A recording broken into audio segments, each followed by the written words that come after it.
Boa noite, meu nome é Raquel, eu sou aluna da especialização em atendimento educacional especializado da Universidade Federal do Rio Grande e eu trago algumas atividades nesse momento, nesse semestre, nessa atividade, propostas para alunos com altas habilidades ou superdotação na educação infantil e na alfabetização. Então, na educação infantil, primeiramente, né? Nós temos algumas atividades que podem estimular, são os desafios que a gente sabe que se apresentam, como esses, assim, labirintos, digamos assim, né? O labirinto, ele ajuda bastante, isso aqui acho que pode ajudar, né? O cérebro chegar à sua ideia, né? E também o fato da gente usar literatura. Eu trago um livro aqui que tem sempre uma moral, as fábulas auxiliam muito o estímulo das fábulas, né? Essa história aqui do Pinóquio, né? Vocês podem perceber que tem personagens de bonecos e animais na história, né? E ela tem também um quebra-cabeça aqui que também auxilia na educação infantil. E a comparação, por que a raposa tira como esperta, né? O que ela desafia.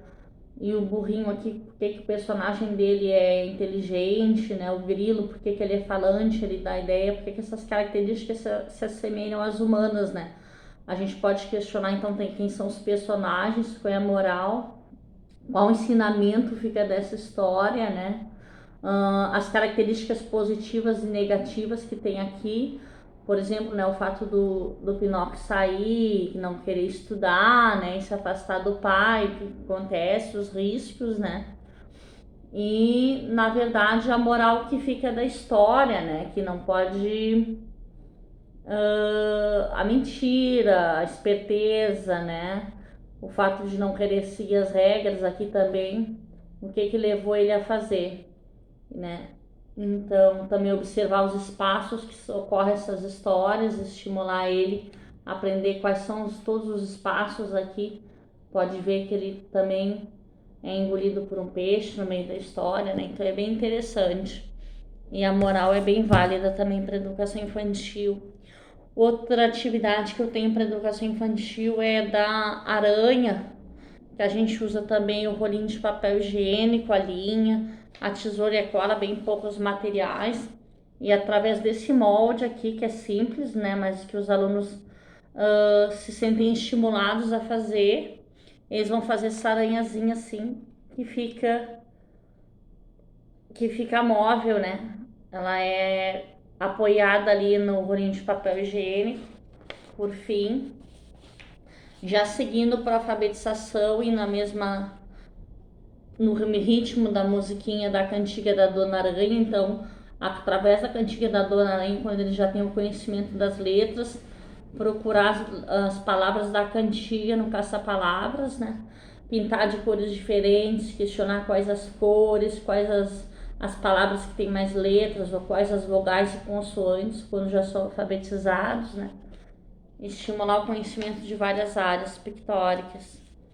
E já dentro da educação infantil também, a gente tem essas atividades aqui que podem ser ampliadas na procura de circular ovos iguais, né? Qual o único pedaço do bolo que se encaixa, ou reproduzir, por exemplo, quantas uvas tem nesse cacho de uva e como é que se reproduz ela no quadro à parte, no quadro do lado, né? Como é que se reproduz o desenho. Também estimular essas casinhas aqui, só tem duas iguais, só tem um par de casas iguais, né? E é bem desafiador. E quando ele já tem conhecimento até o 100º número, né? Estimular a ligação dos pontos, né? O que vai formar aqui esse barquinho, né? Então eu proponho atividades voltadas para a educação infantil, para aqueles alunos que a gente percebe que tem mais facilidade de concentração ou muito mais facilidade de abstração e que muitas vezes a gente propõe atividades, eles se entediam com a aula, eles acham aquelas atividades que a gente dá muito monótonas, né? Então essas atividades seriam para desafiar um pouco mais eles. através do lúdico, através da literatura, que fosse essa história ou outras também interessantes, que tivessem outros desafios. Essa daqui ainda tem a montagem aqui de desmontar e montar também, é um desafio à parte.